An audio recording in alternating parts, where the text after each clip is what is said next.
família PIBRJ recebe todos vocês em nossas casas para esse ato de culto.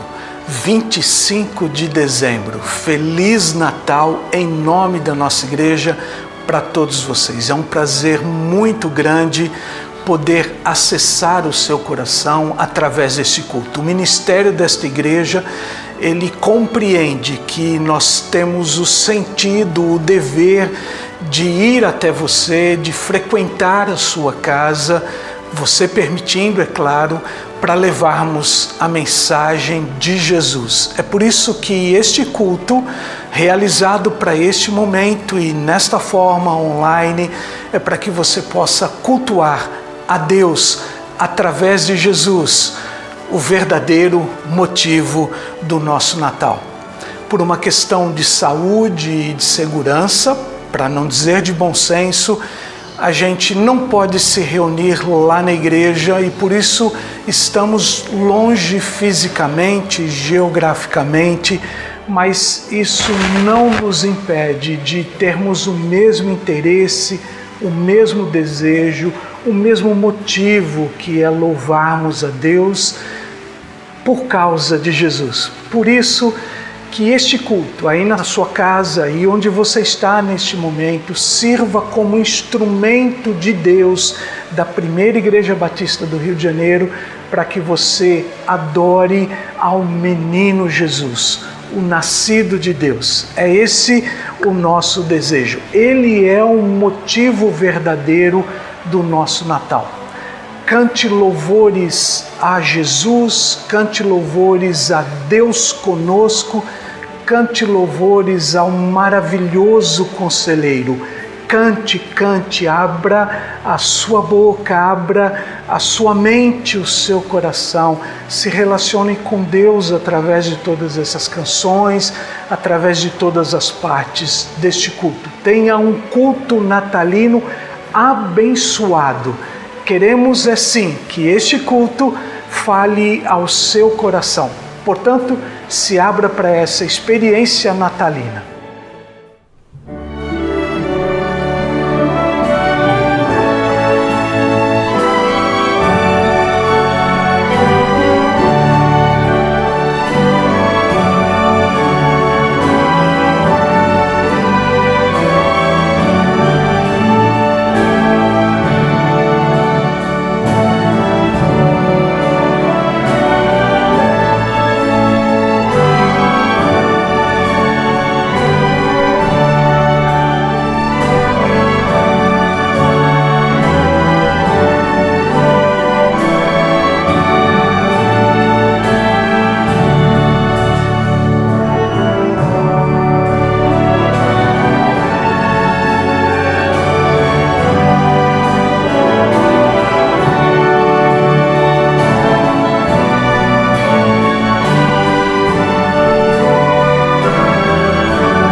Pequena vila de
Nas estrelas vejo a sua mão, e no vento eu ouço a sua voz.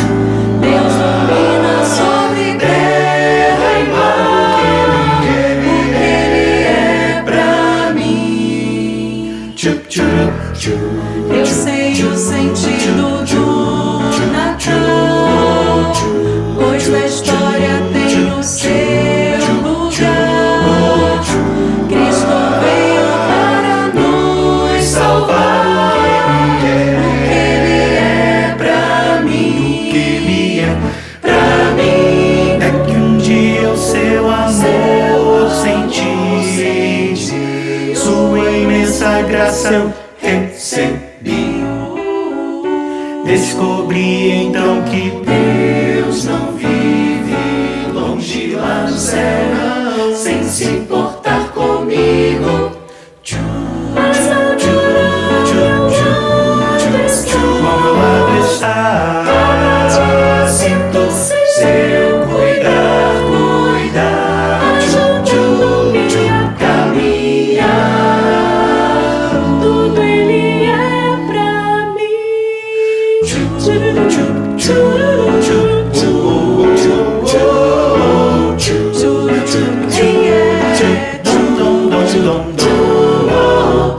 Nas estrelas vejo a sua mão, e no vento eu ouço a sua voz. Deus domina sobre terra e mar, porque Ele é pra mim. O que Ele é, eu sei o sentido do Natal, pois na história tem o seu lugar. Cristo veio para nos salvar, porque Ele é pra mim. Ele é pra mim. É que um dia o seu amor senti, sua imensa graça eu recebi.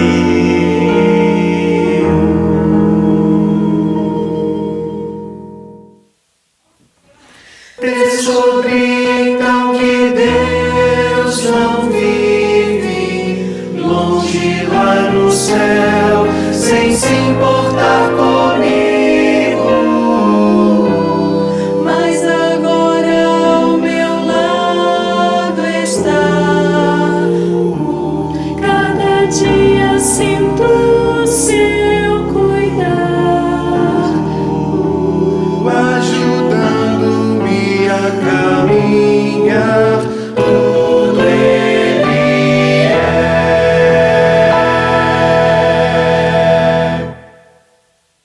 Tudo Ele é pra mim.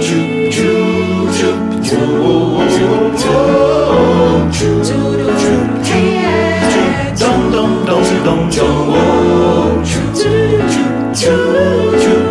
Tudo é Jesus pra mim. Tudo Ele é pra mim, pra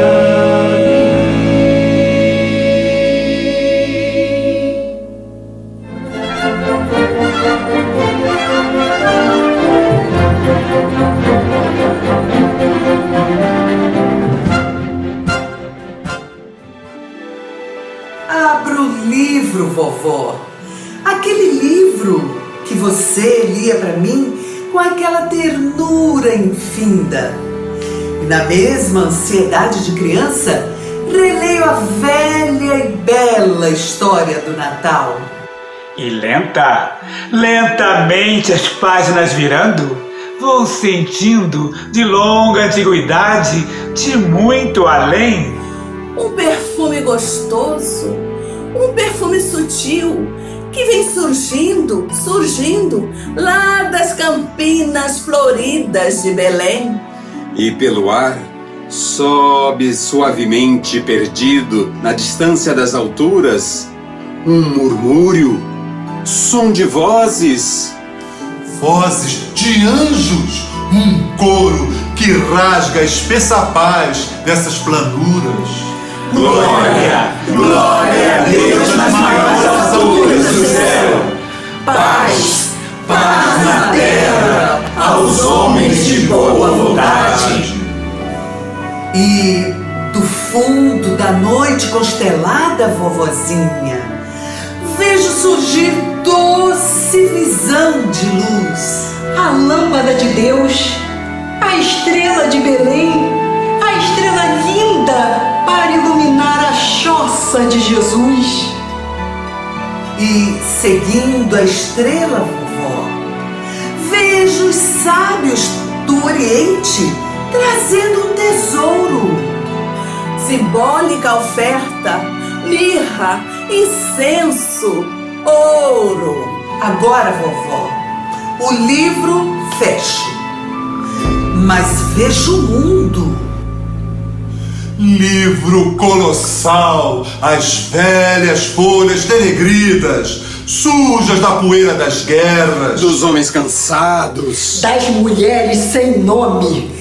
Das crianças violadas, abandonadas e sem amor. Também vejo, vovó, as folhas denegridas da poeira dos drogados, dos encarcerados, Dos pobres e oprimidos que não têm onde morar, o que vestir, o que comer.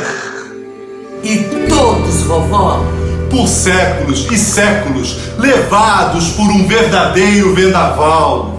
mas eu tenho, vovó, tenho esperança. Esperança, com a mesma fé dos tempos infantis. Que o mundo ainda será um livro novo. Todinho de gravuras e paisagens de Rútilo Matiz. E trago ao coração uma certeza. Sou comigo toda a infância, pura e sem igual. Um dia, vovó, para caber em cada coração, Jesus, a divina criança de Belém, se fará pequena mais uma vez.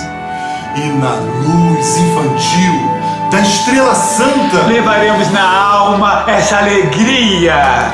Quais sininhos da noite festival. E maravilhoso mundo de Deus.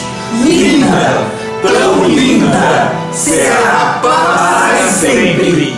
Eterna festa de Natal.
Que maravilha você participando do culto de Natal conosco nesta noite de festa.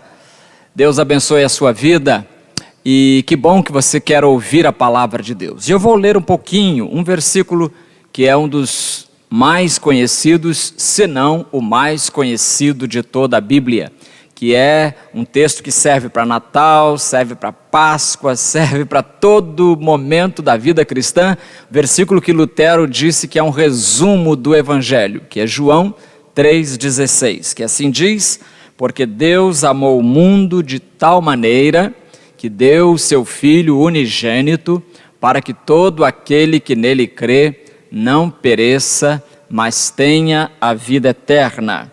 É evidente que eu citei de memória a tradução que nós todos temos na memória, que é a Revista e Corrigida, mas aqui a Almeida século 21 diz porque Deus amou tanto o mundo, que deu o seu Filho unigênito, para que todo aquele que nele crê não pereça, mas tenha a vida eterna.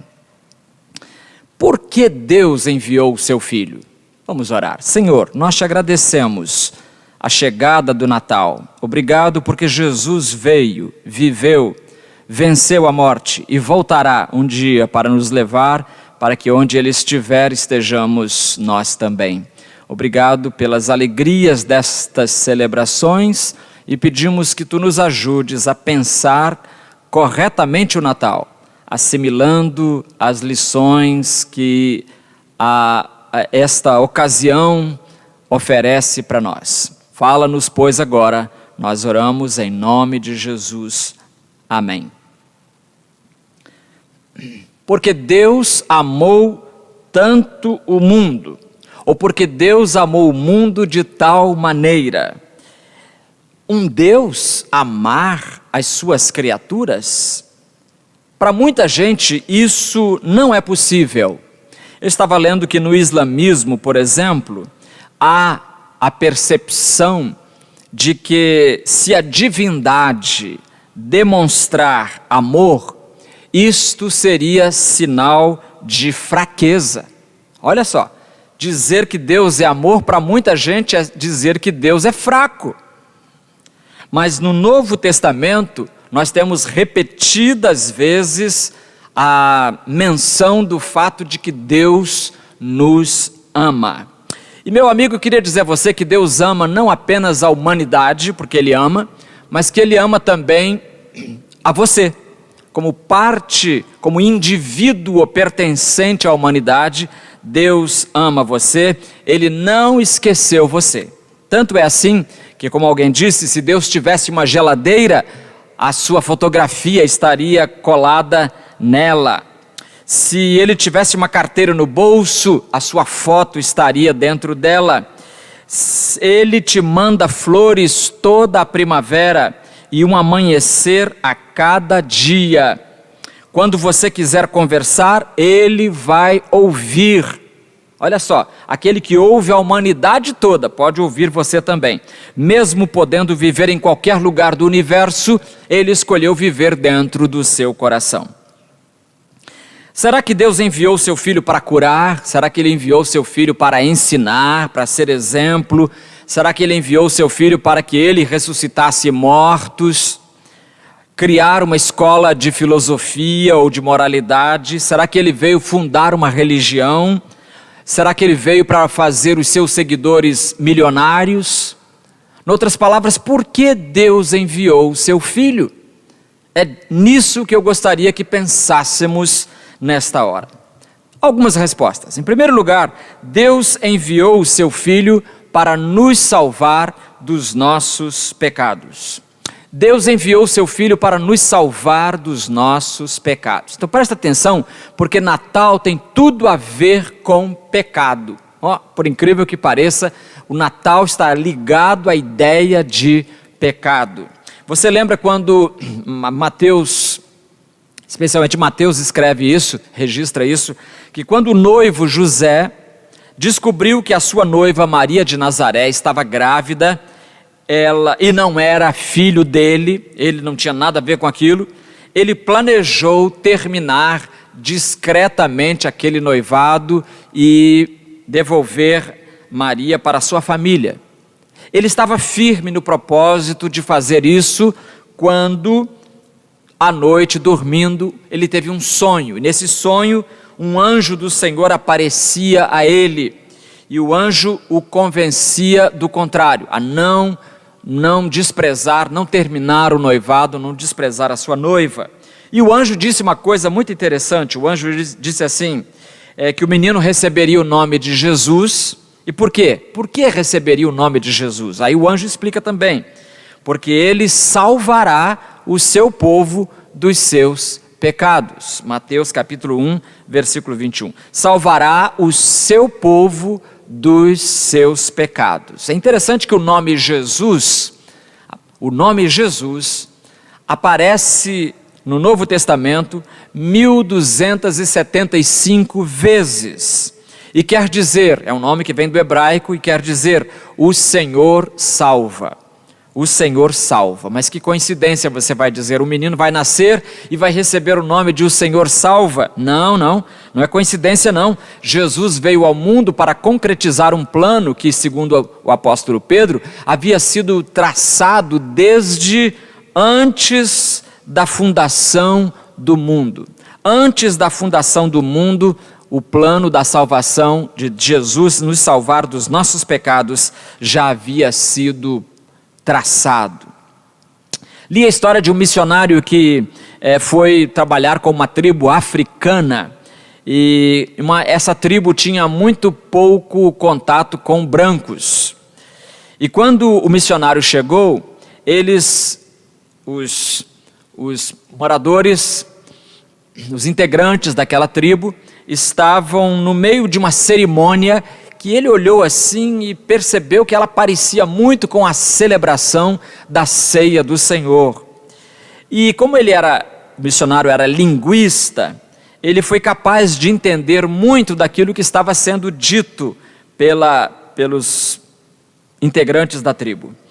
E quando chegou ao final, eles disseram o seguinte: nós fazemos isso em memória daquele cujo nome não conseguimos nos lembrar. Olha que conclusão interessante.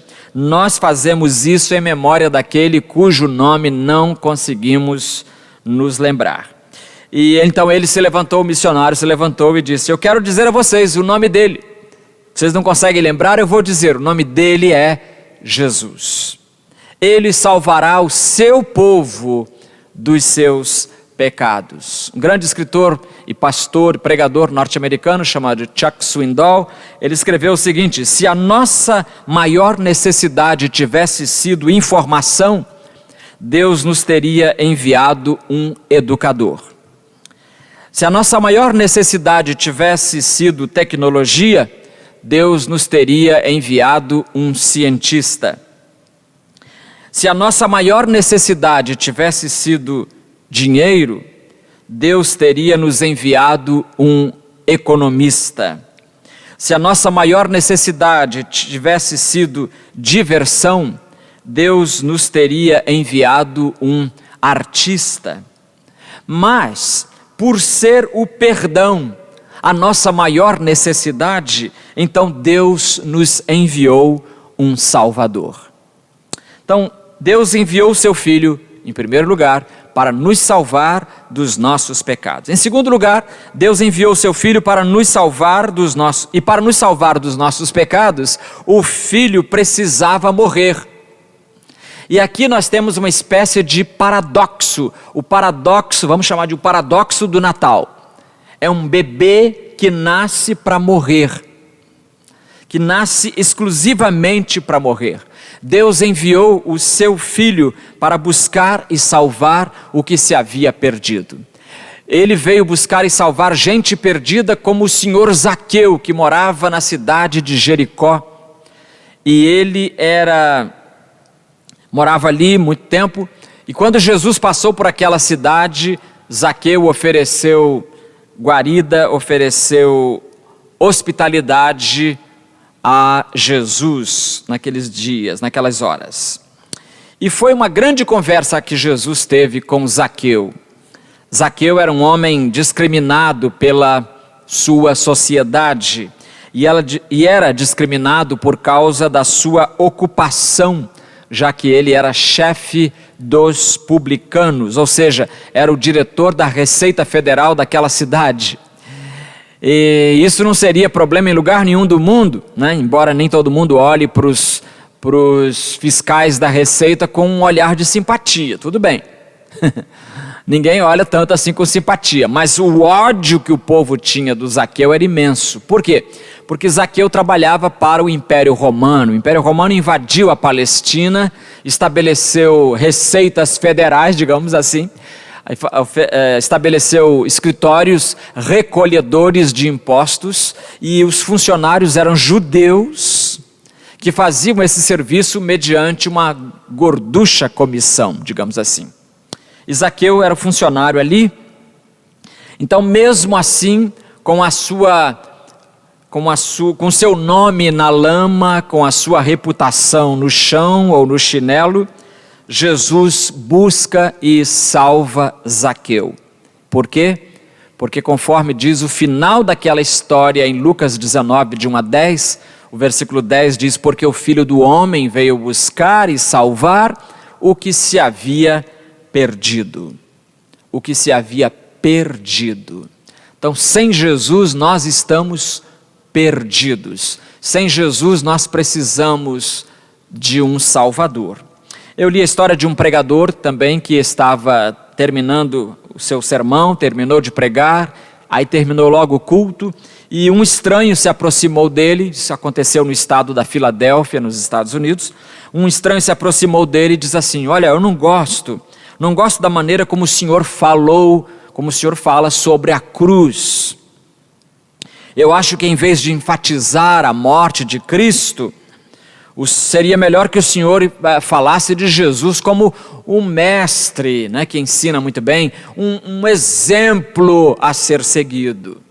E sabe, tem muita gente que pensa que Jesus deveria ser apenas visto como um exemplo a ser seguido. Ou seja, tira do cristianismo a doutrina da expiação. A morte da cruz é retirada. Então, o pregador, que se chamava Stearns, respondeu: olha, se eu apresentasse a Cristo dessa maneira, o senhor estaria disposto a segui-lo? Aí o homem: certamente que sim. Então, o pregador disse: então vamos dar o primeiro passo. Primeiro passo: Jesus não cometeu nenhum pecado. Jesus não cometeu nenhum pecado. Você pode fazer o mesmo? Já que é para seguir o exemplo, ele não cometeu pecado nenhum. O senhor também pode dizer que não cometeu pecado nenhum? Aí o homem, que pareceu assim confuso e ficou surpreso, disse: não, isso não posso dizer não. Eu reconheço que eu peco. E aí o pregador respondeu: então, meu amigo, a sua maior necessidade é de ter um Salvador e não um exemplo. O senhor precisa de um Salvador e não um exemplo. Meus amigos, nós estamos perdidos sem Jesus Cristo nos defendendo, nos salvando. E o nosso pecado, você sabe, nos condena. Foi por isso que Jesus veio. Ele veio para revelar uma verdade muito clara: nós somos perdidos e nessa condição nós precisamos de um Salvador. Isso ficou ainda mais claro num momento muito difícil na vida de Jesus, que foi quando ele foi julgado. Perante Pilatos, Jesus disse o seguinte: Pilatos lhe perguntou: então tu és um rei? Jesus respondeu: és tu que dizes que sou um rei. E aí responde mais: foi para isso que nasci e vim ao mundo. João 18:37. Foi para isso que eu nasci. Então ali perante Pilatos, ou seja, aproximando-se do final da sua vida, Jesus nos dá uma dica do início da sua vida. Por que ele veio a este mundo? Ele disse: eu vim a este mundo, foi para isso que eu nasci, eu vim para isso, para ser rei. E para ser rei, ele precisava morrer na cruz, ressuscitar ao terceiro dia e nos defender para sempre, nos livrar dos nossos pecados. Em último lugar, Deus enviou seu Filho para nos tornar filhos por adoção. Deus enviou seu Filho para nos tornar filhos por adoção. Sabe, houve no 2º século depois de Cristo um filósofo romano incrédulo chamado Celso. 2º século. E ele tem um livro, uma obra famosa chamado Discurso Verdadeiro, ou Do Verdadeiro Discurso. E ele escreveu nesse livro o seguinte: a raiz do cristianismo está em sua excessiva valorização da alma humana e na ideia absurda, segundo ele, de que Deus tenha algum interesse para com a humanidade. Então, um filósofo romano, Celso, no 2º século, dizendo que é uma ideia absurda essa, a de que Deus teria algum interesse na humanidade. Para ele não faz sentido que Deus amou o mundo de tal maneira. Deus não conseguiria amar o mundo e continuar sendo Deus, argumentaria não só ele, mas tantos outros filósofos. Será que Deus tem, irmãos e amigos, será que Deus tem algum interesse realmente na humanidade? E se tem algum interesse, com que propósito? Qual é o motivo por trás do interesse de Deus em amar o mundo? O apóstolo Paulo, nós vamos passar agora o microfone para ele é que vai nos explicar por que Deus nos amou. Ele vai dizer assim, olha, Gálatas 4:4 é um outro texto também natalino, diz assim: vindo porém a plenitude dos tempos, Deus enviou o seu Filho, nascido de mulher, nascido debaixo da lei, para resgatar os que estavam debaixo da lei, a fim de que recebêssemos a adoção de filhos. A fim de que recebêssemos a adoção de filhos. Em outras palavras, com a morte de Cristo, Deus nos adotou em sua família. Deus nos levou para integrar a sua família. Para quê? Para que todo aquele que nele crê, no Filho, não pereça, não morra, não seja condenado, não vá para o inferno, mas tenha a vida eterna.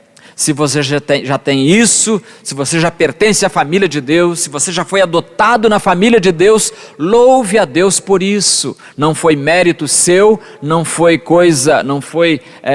vantagem da sua parte, não foi nada que você fez de especial, mas foi porque Deus amou você e você se abriu para receber o amor de Deus. Houve na Dinamarca um teólogo chamado Søren Kierkegaard. Faleceu em 1855. E Kierkegaard era um teólogo e era um filósofo ao mesmo tempo. E eu gosto dele porque, além de tudo, de ser um teólogo e um filósofo cristão, ele também contava muitas histórias. E eu gosto disso porque eu estou cansado de ouvir o argumento de que histórias são para crianças. E ele era um filósofo que escrevia e contava histórias. E a história que ele contava, que eu vou contar aqui agora, foi inventada por ele. Ele inventou e contava essa história que mostra muito bem que a encarnação, o fato de Deus se tornar carne, o fato de Deus se tornar em Cristo gente como a gente, foi um belíssimo ato de amor. A história começa assim: era uma vez... E se você falar era uma vez perto de uma criança, você já tem a atenção dela, não é? Era uma vez um jovem príncipe que estava procurando uma moça decente para se casar. Ela seria sua esposa e, consequentemente, seria a rainha do seu reino. Um dia, passando por um pobre vilarejo do seu reino, ele viu da janela dourada da sua carruagem uma jovem camponesa, uma jovem da roça, mas belíssima, belíssima, moça linda. E durante os dias seguintes, aquela visão da moça linda ficou na cabeça dele, e ele então voltou ao vilarejo, porque ele desejava vê-la de novo. E assim foi, e ele se apaixonou por aquela moça. Não sabia o nome dela, não sabia a família a que ela pertencia, não sabia nada. E ele então pensou em convidá-la, em propor a ela que se casasse com ele, mas aí ele pensou num problema. Como que ele iria propor casamento àquela moça? Porque como príncipe, ele poderia chegar e dar uma ordem para ela: olha, o rei mandou dizer que você se case com o meu filho, com o príncipe.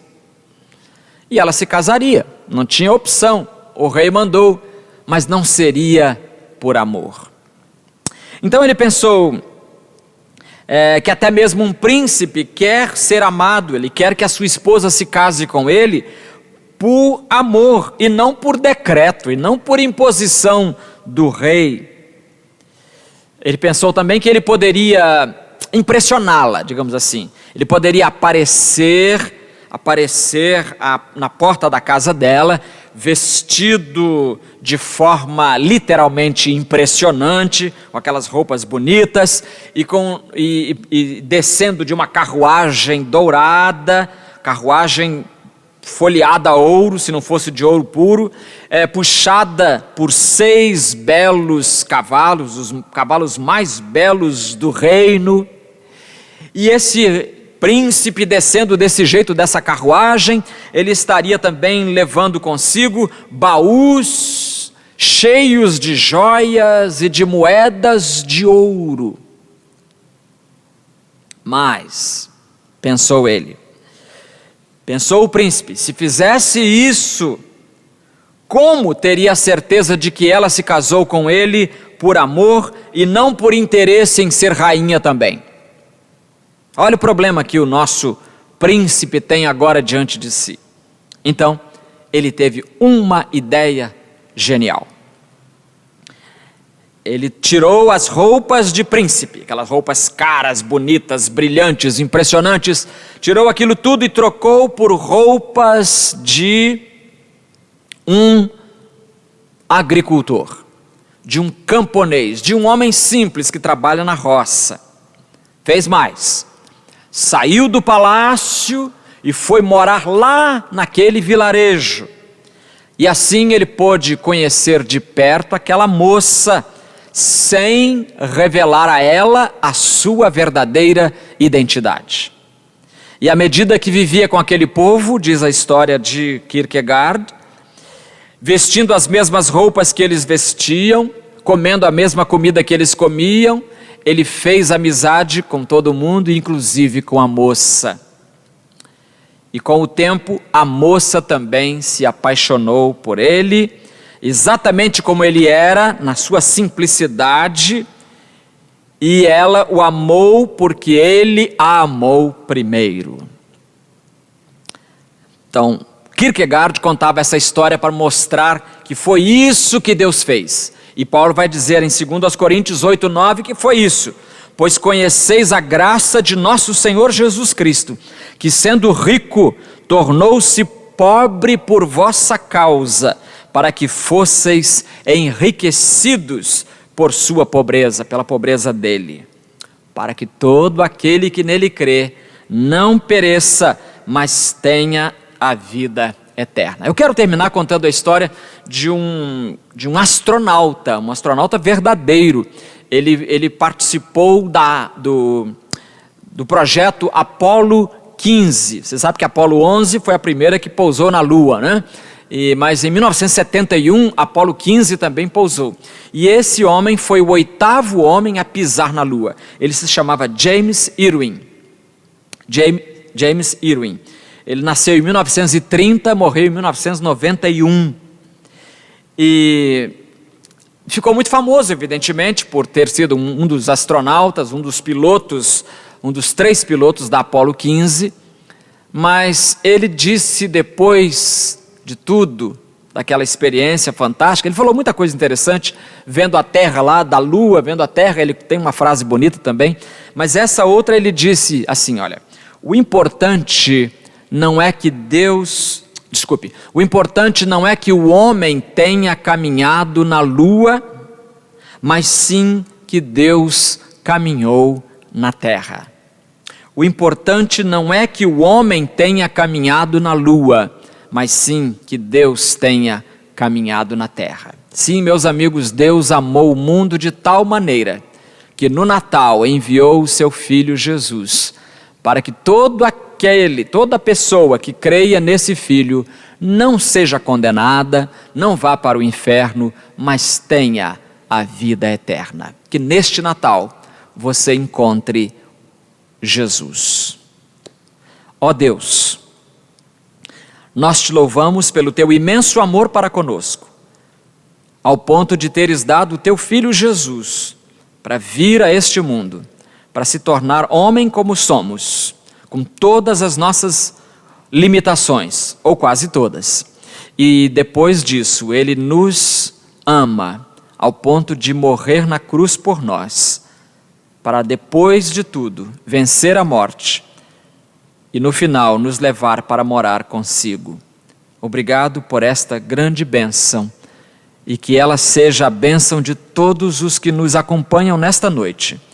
Nós oramos em nome de Jesus. Amém.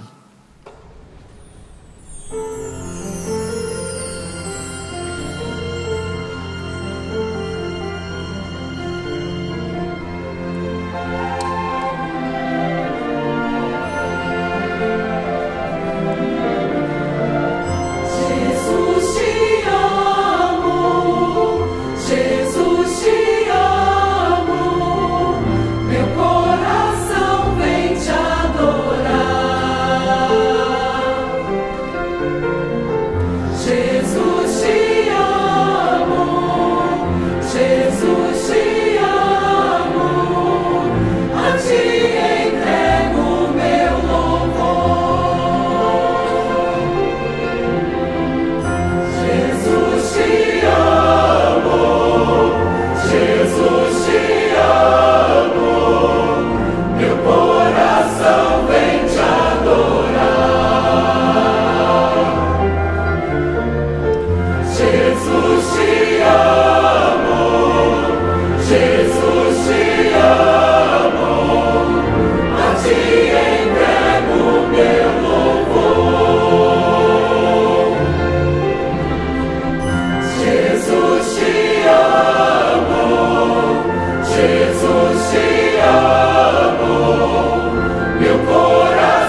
Mais uma vez, receba, querido amigo, a nossa gratidão por nos acompanhar na realização deste culto.